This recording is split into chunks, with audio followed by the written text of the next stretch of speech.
안녕하십니까. 네, 반갑습니다. 제 29회죠. 네, 제 29회 공인중개사를 대비해서 여기 이제 공부를 이제 시작하시는 사랑하는 수강생 여러분, 드디어 이제 대망의 이제 개강이 됩니다. 이제 시작이 되는데, 일단 원래 민법 수업이 수요일입니다. 수요일 정규 수업이 수요일로 이제 잡혀 있는데, 그러니까 저랑 여러분들은 앞으로도 이제 10월 시험 칠 때까지 수요일에 이제 계속 만나는 겁니다. 근데 이제 오늘은 개강 날이라서 불가피하게 이제 금요일로 첫 수업이 잡혔습니다. 아시겠죠? 자, 일단 먼저 제 소개를 뭐 간단하게 해야 되겠죠? 일단 제 이름은 차민혁입니다. 네, 차민혁. 뭐 올라오시면서 다들 보셨겠지만 제 이름은 차민혁이고요. 지금 뭐 원장님 성이 허신데 네가 어떻게 차실 수가 있냐 이런 표정 짓는 분들은 뭐 그렇게 뭐 너무 깊게 생각하지 마시고, 제가 이제 강사명을 따로 정했습니다. 그런 거니까 차민혁으로 이제 불러주시면 되겠습니다. 자, 그럼 먼저 이제 민법에 본격적으로 들어가기 앞서서 이 민법 및 민사특별법 이 과목의 좀 특징을 살펴볼 필요가 있습니다. 특징.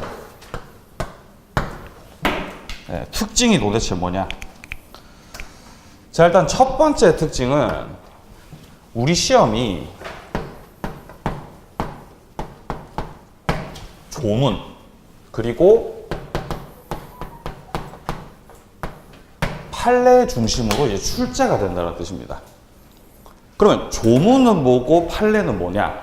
이 조문이라고 하는 거는 여러분들 민법 전이라고 해서 1조부터 시작해가지고 1118조까지 있는 거, 그걸 가리켜서 이제 조문이라고 합니다. 굉장히 많죠? 1조부터 몇 조까지 있다고요? 1118조까지 있다고요. 근데 그걸 다 알 필요는 없습니다. 우리 시험 범위만 아시면 되니까 그건 제가 이제 수업하면서 알려드릴 겁니다. 자, 어쨌든 이렇게 조문과 판례에서 출제가 되는데, 이 판례라고 하는 단어도 뭐 처음 듣는 단어는 아니시죠? 판례라고 하는 게 뭡니까? 소송이 들어갔어요. 그럼 판사님 맞으면 뭐 하세요? 판사님 마지막에 판결을 때리시겠죠? 그러면 그 판결 때린 그 내용들을 문장으로 정리해 놓은 게 바로 판례입니다. 판례. 그래서 그런 판례의 표현 그리고 조문의 표현을 그대로 이제 우리 시험에 출제를 한다고요. 이해되세요? 뭔 말인지? 출제위원들이 자기들 마음대로 문장을 만들 수 있겠습니까? 만들 수 있을까요? 없을까요? 있어요? 없어요? 없어요. 못 만들어요. 왜 못 만들까요? 이의제기 들어오거든요. 이의제기 들어오거든요. 각자, 그러니까 법이 딱 정해져 있더라도 그걸 어떻게 해석하느냐는 다를 수가 있어요. 그렇기 때문에 가장 확실한 걸 갖다가 시험에 낼 수밖에 없다는 뜻입니다. 그 가장 확실한 게 조문과 판례라는 거예요. 법인 거죠. 법. 그 자체를 낼 수밖에 없다는 뜻입니다. 따라서 우리는 이 조문과 판례 위주로 해서 시험이 출제가 된다라는 걸 아셔야 되는 겁니다. 먼저. 그리고 특히나 만약에 이 판례 문장이 우리 시험에 등장을 하게 된다면은 문제가 여러분들이 느끼셨을 때 사례형으로 느껴져요. 사례형으로. 사례형이란 말을 딱 보니까 어렵다, 이런 생각 드시죠? 어렵다. 안 어렵습니다. 자, 어쨌든 이게 이제 첫 번째 특징이다 라고 이제 말씀을 드릴 수가 있겠고, 이제 두 번째 특징이 용어의 난해함입니다. 아무래도 법률 과목이다 보니까 용어 자체가 굉장히 좀 생소하고 어렵습니다. 처음 접하기 때문에 그래요. 하지만 제가 이제 수업 때 용어에 대해서도 충분히 이제 설명을 하면서 수업을 진행을 좀 하도록 하겠습니다. 자, 그리고 마지막으로 민법은 양이 많다. 이렇게 이제 제가 생각하는 민법 과목의 이제 세 가지 특징입니다. 그러면은 이러한 특징이 있는 민법 과목을 어떻게 정리를 할 것이냐가 나와야 되겠죠. 그래서 제가 있는 거겠죠. 자, 일단 조문과 판례 중심으로 문제가 출제되고, 특히나 판례 문장이 나오면은 사례형으로 나온다고 말씀을 드렸는데, 자, 따라서 공부를 시작하시는 여러분들이 내가 이것들을 암기해야 되겠다. 암기만 하면 문제를 풀 수 있겠다. 틀린 생각입니다. 암기망하시면 안 돼요. 여러분들 근데 시험 칠 때 이해하는 게 중요할까요? 암기하는 게 중요할까요? 이해하는 게 중요합니까? 아니, 암기가 더 중요해요. 에? 암기가 더 중요하다고요. 우리가 수험생활 할 때 내용을 이해하고 나서 그 다음에 이제 암기가 되면 뭐 더 좋을 게 없겠죠. 근데 이해가 안 될 수도 있잖아요. 이해가 안 될 수도 있잖아요. 이해가 안 되는 걸 암기할 수 있습니까? 이해가 되지 않는데도 암기할 수 있습니까? 예, 할 수 있죠. 왜 못합니까? 할 수 있죠. 근데 암기가 먼저 선행된다 하더라도 이후에 이해가 될 수도 있어요. 따라서 제가 생각했을 때는 뭐 물론 둘 다 중요합니다만 암기가 더 중요하다는 거예요. 근데 암기가 더 중요하다라고 하면서 왜 암기만 하면 안 된다라고 제가 말씀을 드리냐면은 암기만 해가지고는 문제가 안 풀려요. 암기된 내용을 토대로 해가지고 여러분들이 사례에다가 적용을 시키고 스스로 판단을 할 수 있어야 됩니다. 예를 들면은 유무효의 여부에 대한 판단. 소유권이 누구한테 있느냐. 이 사람이 지금 불법을 저질렀느냐 안 저질렀느냐. 이런 것들 기타 등등에 대한 판단을 하실 수가 있어야 돼요. 그 능력을 저랑 기르시는 거예요. 문제 이제 수업하시면서. 자, 어쨌든 이게 이제 첫 번째 해결책이었고, 자, 그다음 이제 용어의 난해함인데, 이 용어의 난해함 같은 경우는 제가 지금 우리가 하고 있는 이 11, 12월 과정이 있죠. 예, 요 2달 동안 기초 입문 과정입니다. 입문 과정. 이 과정 동안에 용어 정리를 할 겁니다. 근데 용어 정리라고 하는 게 뭐 이렇게 막 대단한 게 아닙니다. 법률 용어라고 해서 너무 쫄 필요가 없어요. 그냥 있는 그대로 받아들이시면 됩니다. 예, 그걸 제가 하나하나 전달을 하겠습니다. 자, 그리고 이 양이 굉장히 많기 때문에 그냥 무자비하게 외우시면 안 돼요. 틀을 잡으셔야 돼요. 여기서 말하는 틀이라고 하는 거는 목차를 말하는 겁니다. 목차. 대단원들이 있겠죠. 그리고 중단원, 소단원 이렇게 들어가겠죠. 점점. 그것들을 전반적으로 좀 파악을 하고 계셔야 돼요. 이해하시겠습니까? 뭔 말인지? 예. 갑자기 분위기가 심각해졌네요. 자, 너무 심하게 생각할 필요 없습니다. 자, 어쨌든 그래서 일단 이 목차를 좀 살펴봐야 되는데, 그러면은 지금 우리가 이제 들어갈 민법 그리고 및 뭡니까?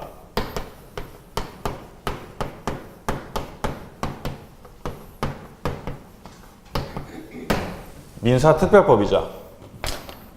예, 민법 및 민사특별법. 이 민법 및 민사특별법, 줄여서 민법이라고 하겠습니다. 이 민법을 전체로 포괄해서 봤을 때 가장 중요한 단어 한 가지만 꼽아봐라 라고 저한테 물으신다면은 저는 고민하지 않고 권리라고 답을 할 겁니다. 권리. 민법은 권리에 대한 내용을 다루고 있어요. 민법의 민자가 무슨 민자입니까? 에? 무슨 민자예요? 민법의 민자가? 에? 백성 민자죠. 백성이 누굽니까? 에? 우리가 백성이죠. 그러니까 우리를 위한 법이에요. 민법이라고 하는 게. 그러니까 우리의 권리를 찾아주기 위한 법이라고요. 어렵게 생각하지 마세요. 따라서 민법을 통틀어서 가장 중요한 단어를 꼽으라 그러면 뭘 꼽는다고요? 권리를 꼽는다고요. 권리를. 이거 까먹으시면 안 됩니다. 민법 뭐에 대한 과목이라고요? 예, 권리에 대한 과목입니다. 권리. 자, 그러면 이 권리라고 하는 게 도대체 뭐냐? 여러분들 뭐 많이 들으셔서 잘 아시겠지만 굳이 법률적으로 좀 따져서 말씀드리자면은 권리라고 하는 거는 법률상 부여되는 힘입니다. 법률상 부여되는 힘. 예, 좀 의미 파악이 되시죠? 자, 그런데 이 권리라고 하는 게 크게 두 가지로 나눌 수가 있어요.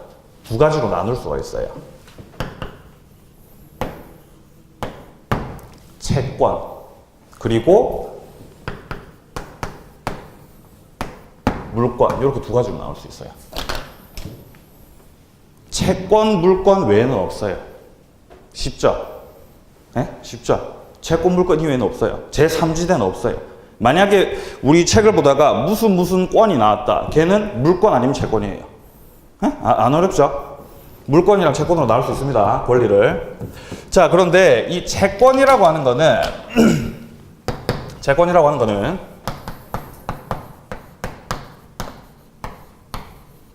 사람에 대한 권리입니다. 사람에 대한 권리. 조금 더 어렵게 말씀을 드리면은 채무자에게 일정한 행위를 청구하는 거예요. 이건 제가 나중에 예를 들어서 설명할 겁니다. 자, 사람에 대한 권리고, 이 물권이라고 하는 거는 물건에 대한 권리예요.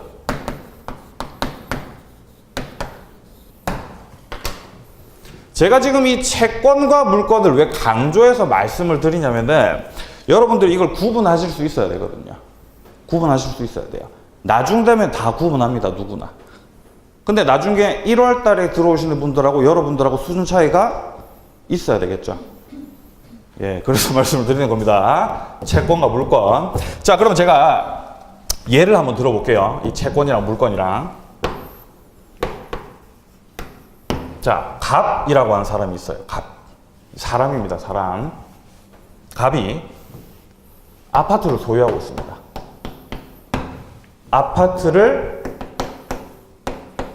소유하고 있다고요. 안 어렵죠? 아파트 소유하고 있습니다. 여러분들 부동산 중개하러 오신 분들 맞죠? 아파트 소유하고 있습니다. 자, 그런데 을이라고 하는 사람이 갑이 가지고 있는 아파트를 사고 싶어요. 어떻게 하면 돼요, 그러면요? 네? 갑을 찾아가서 계약을 체결하면 되겠죠? 매매 계약을 하면 되겠죠? 을이 갑을 찾아가서 우리 매매 계약합시다. 갑이 알겠다 해서 당사자 사이에 매매 계약이 체결되었다라고 칩시다. 자, 여기서 매매 계약이 체결되었다라는 이 말은 지금 현재 갑이 아파트를 얼마에 팔겠다. 예를 들어서 뭐 1억이라고 치겠습니다. 을은 아파트를 1억에 사겠다라고 하는 당사자의 현재 의사가 일치하고 있죠. 일치하고 있죠. 이렇게 일치했을 때, 즉 다시 말해서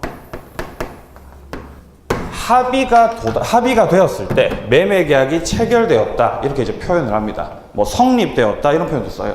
안 어렵죠? 만약에 갑은 아파트를 1억에 갖다 팔 건데 을은 나는 1억 못 주겠고 한 8천만 원이면 살게. 이러면 성립이 된 거야, 안 된 거예요?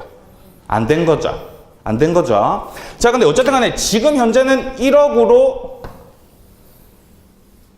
합의를 봤어요. 자, 이렇게 합의가 딱 되고 매매 계약이 딱 체결이 되면은 양 당사자에게, 갑과 을 양 당사자에게 일정한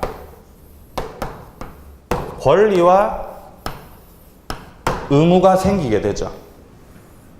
갑은 어떠한 권리가 있습니까? 을에 대해서. 어떠한 권리, 뭘 요구할 수 있어요?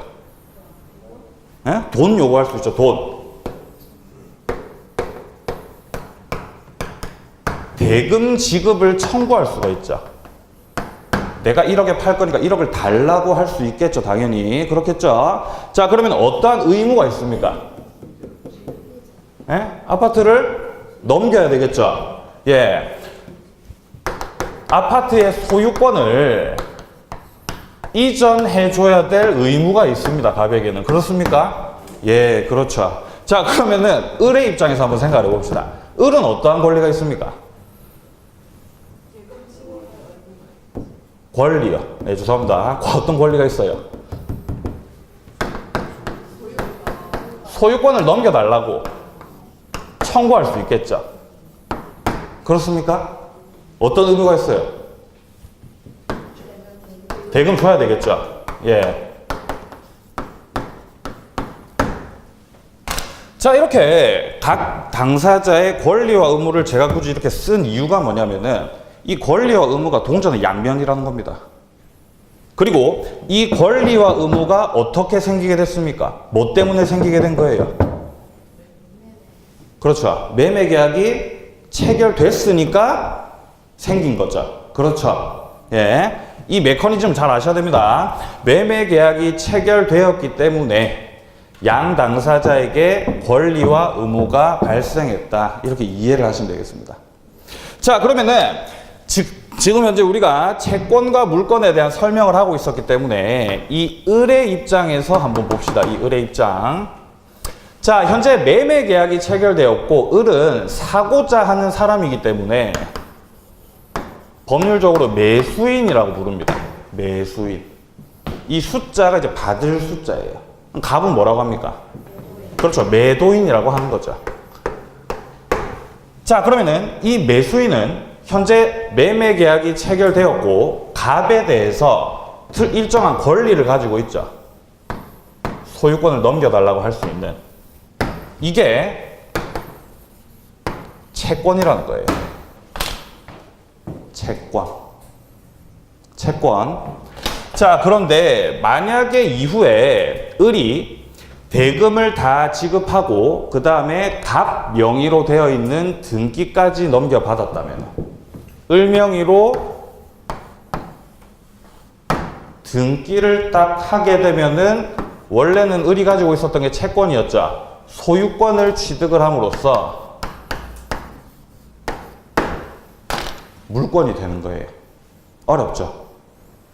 예. 어려울 거라고 생각합니다. 근데 이제 뒤에 다시 나오기 때문에 지금은 요것만 좀 봐놓으세요. 자, 일단 매매 계약이 체결이 되면은 을은 채권을 가지게 됩니다. 사람에 대한 권리를 가지게 돼요. 갑에 대한 권리를 가지는 거죠. 갑한테 요구할 수 있죠. 소유권 나한테 넘기라고. 자, 그런데 이후에 등기를 딱 하게 되면은 물권을 취득한다고요. 여기서는 소유권을 가리키는 것이겠죠. 예. 물권은 뭐라 그랬습니까? 예? 물건에 대한 권리라고 그랬죠. 아파트에 대한 권리가 을에게 생긴다고요. 등기를 하게 되면. 예, 물론 뭐 지금은 조금 어려우시겠지만 이후에 계속 나오니까 책을 들어가면서 한 번 더 설명을 하도록 하겠습니다. 자, 어쨌든 지금 제가 이 설명을 드리는 이유는 채권과 물권을 말씀드리기 위해서 설명을 한 거예요. 자, 그러면 우리 민법 및 민사특별법 총 몇 편으로 구성이 되어 있냐?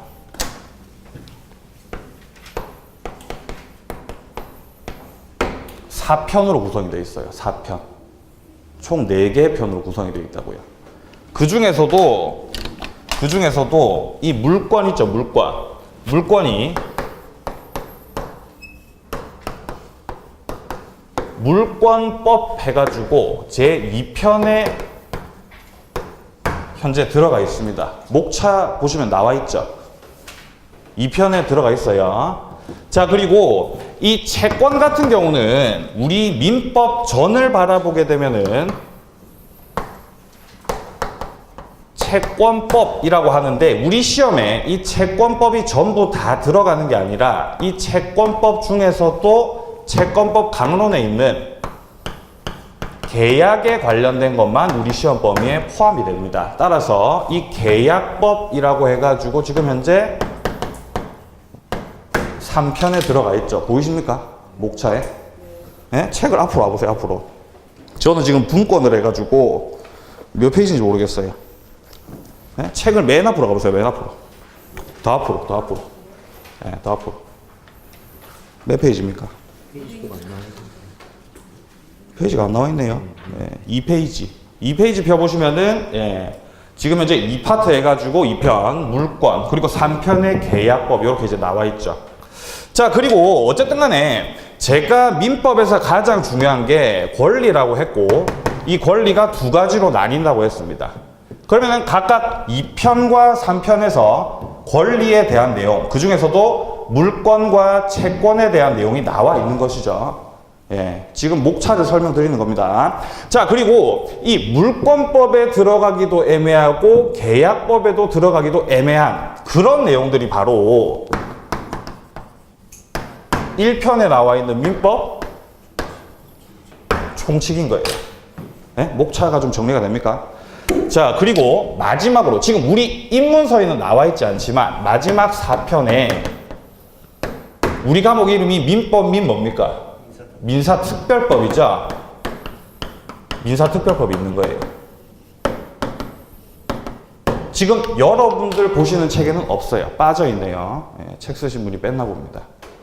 우리가 1월 달부터 하게 되는 기본서에는 민사특별법 들어가 있을 겁니다. 어쨌든 1편 총칙, 2편 물권법, 3편 계약법, 마지막으로 민사특별법 해서 총 이제 4편, 예, 총 4개 편으로 이제 구성이 되어 있다. 예, 이걸 좀 아시면 되겠습니다. 먼저 총칙 같은 경우는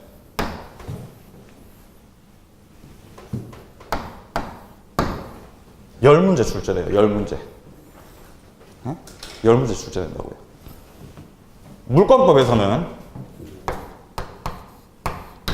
14문제가 출제됩니다. 예. 그리고 계약법에서는 10문제가 출제가 돼요. 마지막으로 특별법에서는 몇 문제 출제될까요, 그러면요? 그렇죠. 예, 6문제 출제가 되겠죠. 왜냐면 총 40문제거든요. 우리 시험이. 자, 그래서 총칙 10문제, 물권법 14문제, 그 다음에 계약법 10문제, 특별법 6문제, 이렇게 이제 총 40문제가 출제가 됩니다. 예. 뭐가 제일 중요하겠어요, 여기서?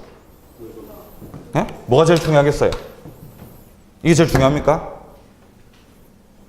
예, 제일 중요하죠. 제일 많이 나오니까요. 예.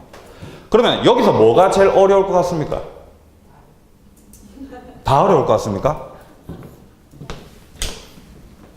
제가 아까 말씀드렸듯이 이 총칙 파트 같은 경우는 물권법에도 들어가기 애매하고 계약법에도 들어가기 애매한 것들이 여기로 들어간다고 그랬어요.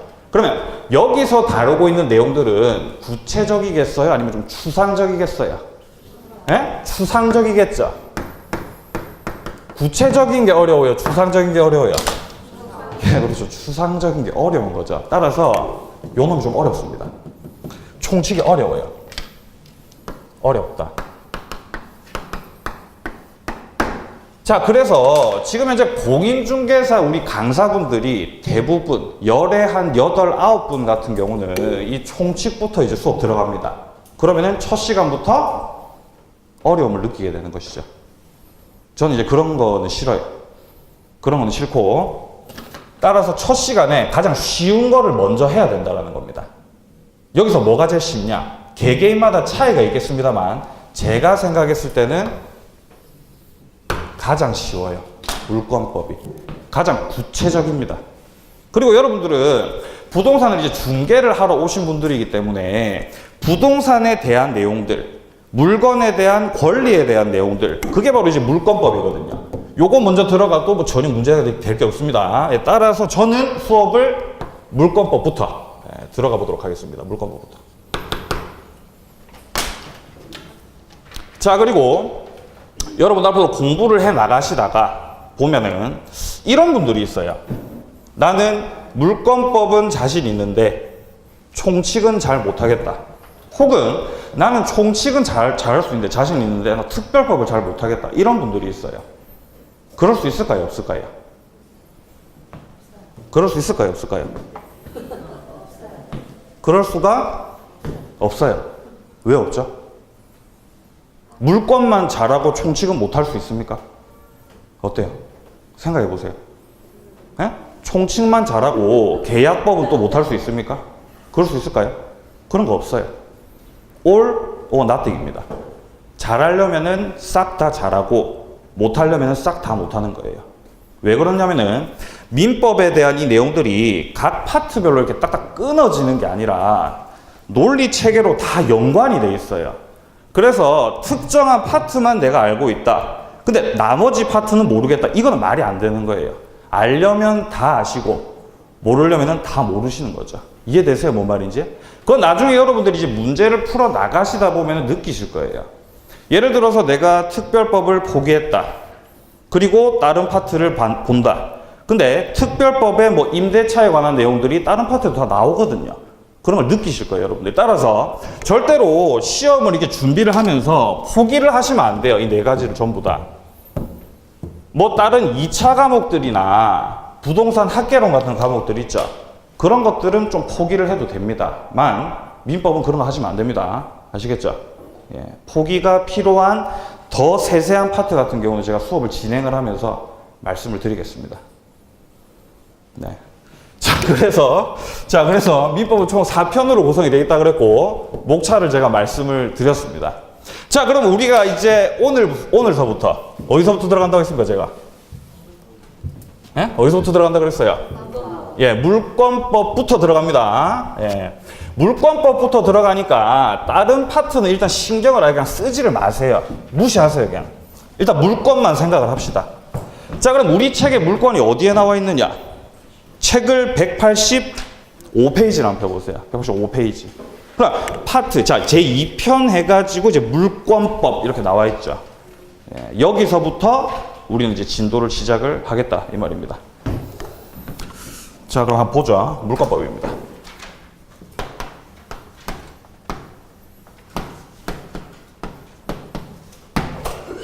물권법. 자, 이 물권법. 제가 아까 전에 물권이 뭐라 그랬습니까? 뭐에 대한 권리라 그랬어요? 그렇죠. 물건에 대한 권리라 그랬죠. 물건에 대한 권리라고요. 안 어렵죠? 자, 물건에 대한 권리입니다. 자, 이 물권법이 지금 현재 185페이지의 밑에 아래쪽에 살짝 보시면은 작은 글씨로 1장, 2장 이렇게 돼 있죠. 1장, 2장. 물권법은 크게 두 파트로 나뉘는 거예요. 뭘로 나뉜다고요? 그렇죠. 총론과 강론으로 나뉘는 겁니다. 이렇게 두 파트로 나뉘는 거예요, 물권. 아까 전에 제가 민법 1편부터 4편까지 말씀드릴 때 뭐가 제일 어렵다 그랬어요? 총칙이 어렵다 그랬죠. 추상적이기 때문에. 자, 그러면 물권법 안으로 들어와서 또 총론이 또 있네요. 이거 뭘까요? 강론에 들어가기 애매한 것들을 다시 넣어 놓은 거예요. 따라서 요 놈도 상대적으로 추상적이다 이 말입니다. 강론보다도 조금 더 난이도가 있습니다. 예, 이해되시면 뭔 말인지. 총론이라고 하는 건 그런 거예요, 법에서. 자, 그래서 총론을 말씀드리기 전에 먼저 강론부터 제가 말씀드릴게요. 자, 이 강론 같은 경우는 각각의 물권들, 개별 물권들에 대해서 우리가 공부를 하게 됩니다. 처음 나오는 것부터 차근차근 적어볼게요. 총 7가지거든요. 7가지. 첫 번째로 점유권이라고 하는 것을 우리가 공부를 하게 됩니다. 두 번째로 소유권이라고 하는 것을 공부를 하게 되고, 지상권, 지역권,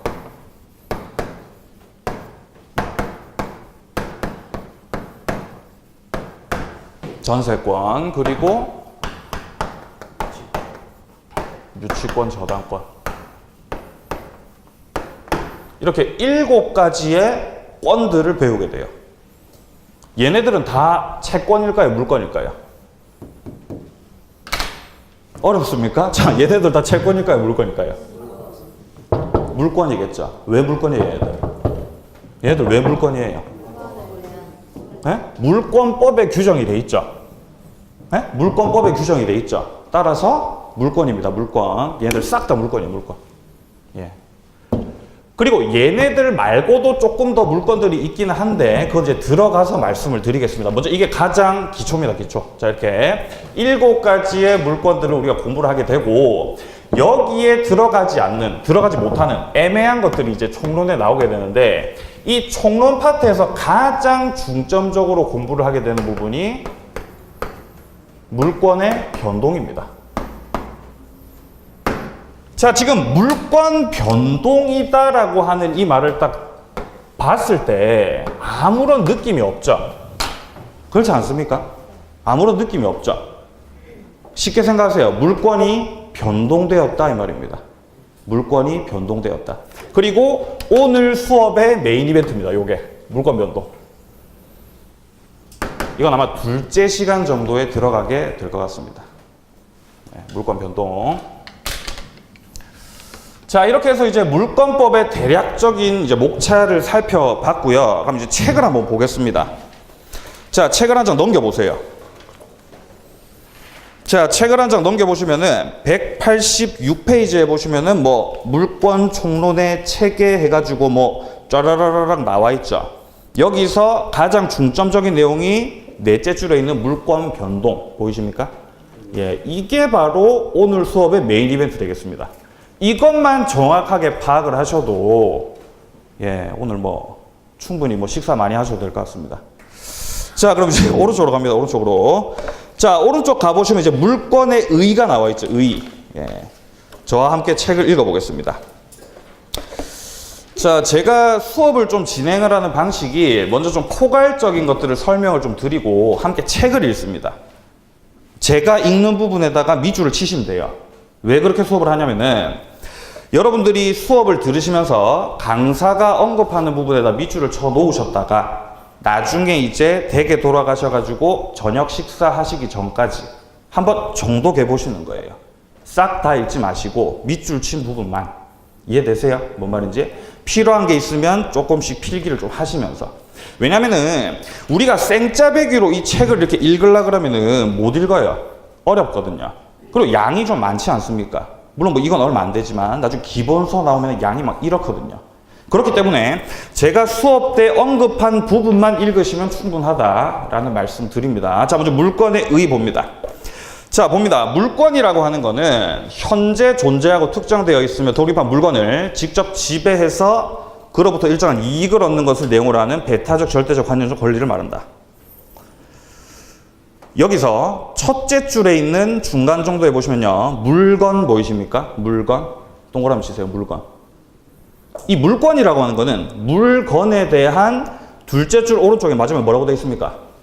권리다. 권리 동그라미 치세요. 물권은 물건에 대한 권리인 거예요. 예, 문장을 어렵게 파악하지 마시고 내려와 보시면 양가로 1번과 반가로 1번과 2번에 현존, 특정 그리고 2번에 보시면 독립이라고 되어 있죠. 자, 물권이라고 하는 거는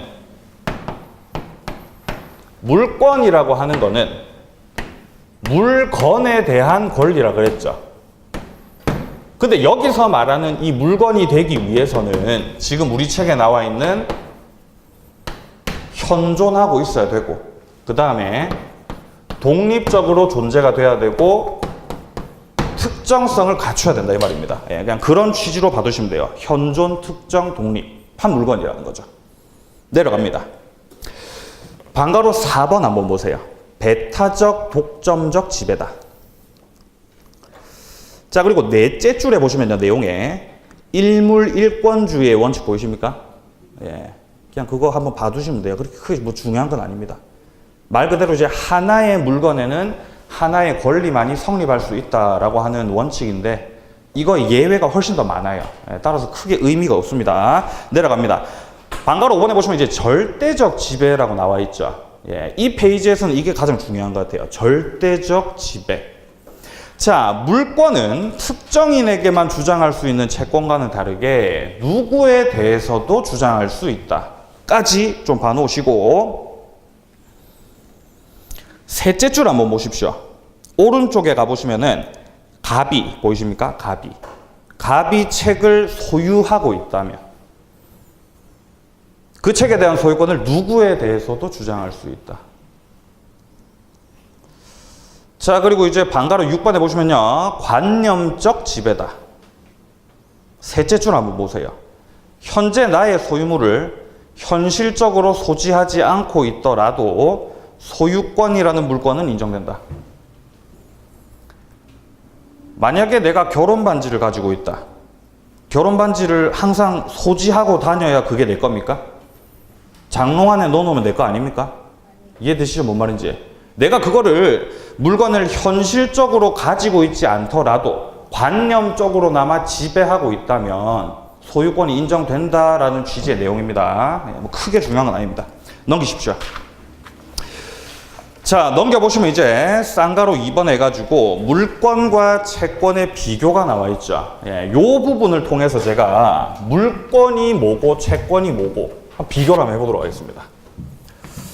아까 전에 제가 뭐 답을 그려가지고 뭐 매매 어쩌고 하고 막 이랬을 때 여러분들 표정이 별로 안 좋으셨기 때문에 예, 이번에는 여러분들 이해하시기 쉽게 예, 최대한 쉽게 설명드리겠습니다. 물권과 채권.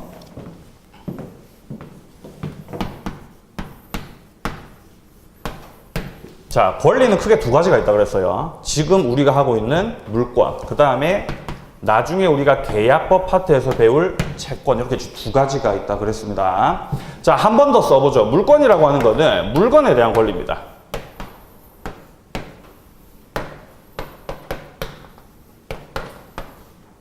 그리고 채권 같은 경우는 사람에 대한 권리라고 그랬죠.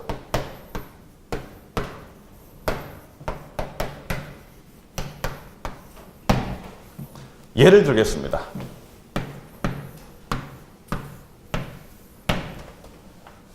갑이 주택을 소유하고 있습니다. 갑이 주택을 소유하고 있어요. 그러면은 갑이 해당 주택을 소유하고 있다라는 말은 갑이 소유권을 현재 가지고 있다라는 뜻이겠죠. 소유권. 이 소유권은 당연히 물권입니다. 물권. 제가 아까 말씀드렸듯이 갑이 이렇게 소유권이라고 하는 물권을 가지고 있다라고 한다면은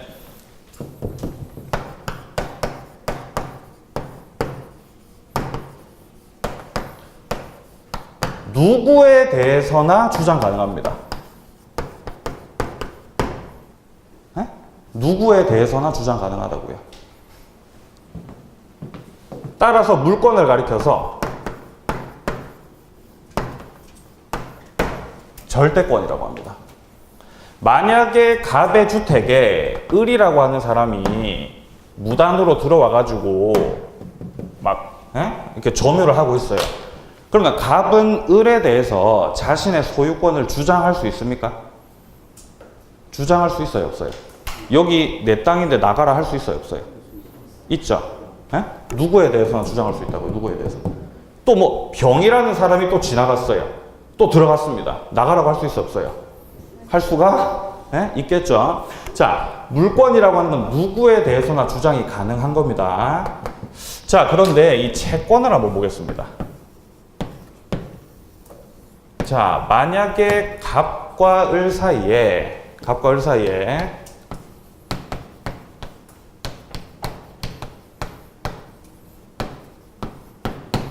금전 소비 대차라고 하는 계약을 체결했습니다. 말이 어렵죠? 어렵게 생각하지 마시고요. 자, 여기서 금전이라고 하는 거는 돈을 말하는 거예요. 돈. 그리고 소비 대차라는 말에서 이 대차라고 하는 말은 빌린다라는 뜻입니다. 돈을 빌리는 계약을 체결했다 이 뜻입니다. 만약에 갑을 은행이라고 하고 갑을 은행이라고 하고 을을 돈을 빌리려는 사람이다라고 한다면은 을이 은행을 찾아가 가지고 돈을 빌린 거예요. 예를 들어서 한 1억 정도를 빌렸다 칩시다. 자, 이렇게 을이 갑에 대해서 1억을 빌렸다. 그러면 을은 뭐가 됩니까? 을은 뭐가 되는 거예요? 채무자가 되는 거죠. 그렇죠. 우리 평소에 많이 쓰는 말이죠. 그러면 갑은 뭐라고 합니까? 그렇죠. 채권자가 되는 거죠. 채권자가. 자, 이런 상황에서 현재 갑이 가지고 있는 게 그러면은 채권이죠. 채권. 예, 이 채권이라고 하는 거는 특정한 당사자에게만 주장을 할 수가 있어요. 무슨 말이냐면은 지금 현재 갑이 을한테 돈 갚으라고 할 수가 당연히 있겠죠. 시간이 다 되었다면. 을한테 돈 갚으라고 할 수가 있는데 만약에 지나가는 병한테 가가지고 돈 갚아라. 이거는 말이 안 되는 거죠. 이해되세요? 무슨 말인지? 이 채권이라고 하는 거는 계약의 당사자에게만 주장을 할 수가 있는 거예요. 계약의 당사자에게만. 따라서 물권과 대비되는 개념으로 상대권이다라고 합니다. 자, 다시 한번 강조드립니다. 이 물권이라고 하는 거, 물권이라고 하는 거는 절대권입니다. 누구에 대해서나 주장 가능하다. 나의 물권을 침해하는 사람이 있다면 누구에 대해서나 주장 가능합니다. 내가 소유자다. 내가 전세권자다. 내가 저당권자다. 누구에 대해서나 주장할 수 있어요. 하지만 채권은요, 당사자에게만 주장할 수 있다. 따라서 상대권이라고 하는 거예요. 이게 구분이 돼야 돼요. 예. 어렵습니까? 안 어렵죠? 예. 저는 어려울 것 같은데요. 자, 어쨌든. 자, 절대권이고, 우리 책에는 또 추가적으로 뭐라고 되어 있냐면은, 대물권이다 라고 되어 있어요. 대물권.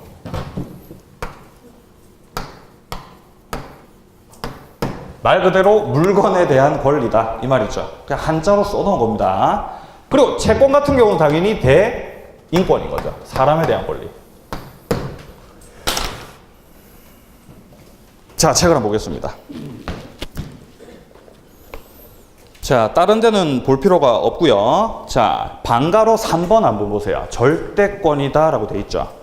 자, 먼저 동그라미 1번 첫째 줄에 보시면은 물권자는 자신의 물권을 누구에게나 주장할 수 있다. 누구에게나 주장할 수 있다. 따라서 절대권이다. 이거 까먹으시면 안 됩니다. 누구에게나 주장할 수 있다. 자, 그리고 동그라미 3번 한번 보세요. 자, 채권이라고 하는 거는 특정의 채권자, 채무자 계약 관계로부터 발생하는 권리이기 때문에 특정한 채권자가 특정한 채무자에게만 행사할 수 있고, 자, 다시 한번 읽겠습니다. 특정한 채권자가 특정한 채무자에게만 행사할 수 있고, 아까 제가 설명드렸을 때는 계약의 당사자에게만 행사할 수 있고, 따라서 상대권이다라고 그랬죠. 우리 책은 지금 상대성이다라고 되어 있네요. 잘 봐놓으시고요. 네, 잘 봐놓으시고요. 자, 그리고 내려갑니다. 방가로 4번에 보시면 이제 대물권이라고 나와 있죠. 예, 물권은 대물지배권이고 채권은 대인권이다. 예, 이런 것들 좀 구분해 놓으시면 되겠습니다. 자, 그 다음 이제 오른쪽 페이지로 가셔가지고 반괄호 5번에 한번 보시면요. 동그라미 1번입니다. 물권법의 규정들은 대부분 강행 규정이다. 그 밑에 줄에 채권법 규정들은 대부분 임의 규정이다. 물권법은 물권 법정주의를 원칙으로 한다. 채권법은 계약 자유의 원칙이 지배하고 있다. 지금 우리 책에서 물권법은 대부분 강행 규정이라고 하고 있네요. 채권법은요, 임의 규정이라고 하고 있네요.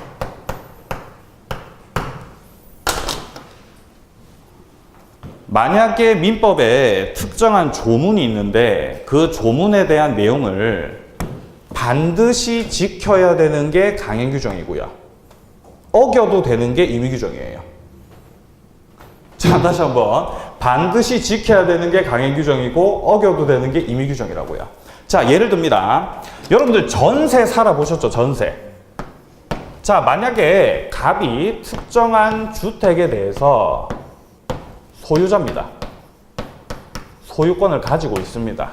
자, 그런데 갑과 을이 계약을 체결해가지고, 자, 계약을 체결해서 뭐 전세권 설정 계약을 체결했다 칩시다. 을이 이 주택에 대해서 전세권자다. 나중에 우리가 물권 강론 파트에 전세권 파트 들어가게 되면은 자세하게 할 건데 먼저 미리 조금 말씀드리면은 이 전세권이 성립되기 위해서는 물론 을명의로 전세권 등기를 해야 돼요. 근데 한 가지 또 필요한 게 뭐냐면은 전세권 설정자 갑에게 전세금을 반드시 지급을 해야 전세권이 됩니다. 그러니까 전세금도 넘기지 않고 전세권을 주장할 수는 없는 거예요. 이해되세요? 뭔 말인지? 근데 만약에 을이 전세금을 넘기지 않고 갑도 거기에 대해서 동의를 하고, 자 그럼 우리 전세금 없는 전세 계약을 체결해 가지고 네가 전세권자 해라, 이런 거 안 되는 거예요. 왜 안 될까요? 에? 강행 규정이거든요. 법에서 딱 정해진 대로 딱 하셔야 돼요. 네가 전세권자가 되고 싶어? 그럼 무조건 전세금 넘겨야 됩니다. 예. 자, 그런데 만약에 갑과 을이 매매 계약을 체결한다 칩시다. 특정한 부동산에 대해서 매매 계약을 체결을 하는데, 우리 계약법 파트 들어가면은 조문에 갑과 을 사이, 당사자 사이에 매매 계약에 있어서 그 비용은 당사자 쌍방이 분담한다라고 돼 있거든요. 분담한다. 50%씩 나눠낸다라고 돼 있거든요. 근데 둘이서 계약을 체결하면서 을이 선생님 좀 깎아주세요. 알겠다. 내가 깎아줄 테니까 대신 매매 비용 네가 다 부담해라 라고 해도 된다, 안 된다? 된다고요. 그렇게 하면 법을 위반한 겁니까? 예, 법 위반한 거 맞아요. 법에서는 분담하라고 했잖아요. 분담 안 하죠. 근데 그렇게 해도 효력은 유효라는 겁니다. 왜냐면 임의 규정이니까요. 예, 지금 이 표현이 조금 어려울 수 있지만 이후에 우리가 보면서 계속 나올 표현이기 때문에 지금은 이런 게 있다라는 것 정도만 알아두시면 되겠습니다. 자, 그리고 내려갑니다. 자, 내려가 보시면요, 물건의 개념 나와 있죠. 물건의 개념. 자, 의의만 보겠습니다. 자, 물건이란 유체물, 전기, 그 밖에 관리할 수 있는 자연력. 이런 거 그냥 뭐 의의나 좀 봐두시면 됩니다. 그리고 우리 시험에 나오는 이 물건이라고 하는 거는 그 밑에 박스 안에 99조 한번 보세요. 부동산, 동산 나와 있죠. 자, 1항 봅니다. 토지 및 그 정착물은 부동산이다. 부동산 이외의 물건은 동산이다.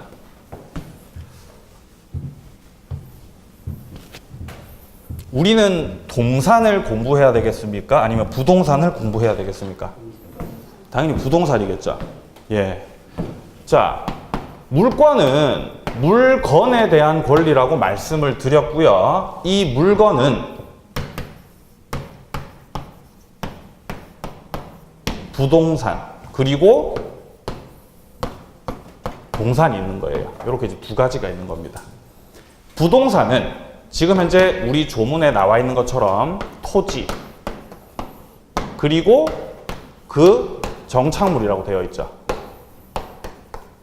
토지 위에 있는 그 정착물들 중에서 가장 대표적인 게 뭐겠습니까? 네? 뭐겠어요?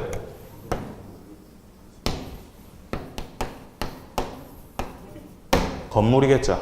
자, 그러니까 어렵게 생각하지 마시고 우리가 하고 있는 책 내용에서 부동산이라는 말이 나오면은 아, 토지와 건물 중에 한 개구나 라고 생각하시면 됩니다. 토지 그리고 건물. 예, 여러분 나중에 중개하실 것들이죠. 그리고 이 동산 같은 경우는 부동산이 아닌 것들이 싹 다 동산이죠. 예, 여러분들 들고 계신 책 이런 거 동산이죠.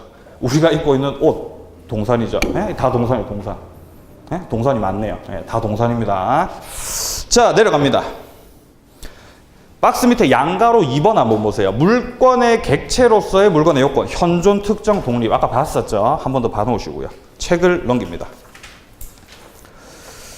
자, 넘겨보시면 이제 쌍가로 2번에 보시면 이제 일물 일권주의가 나와 있습니다. 자, 의의 둘째 줄 한번 보세요. 중간에 보시면 따라서 보이시죠? 따라서.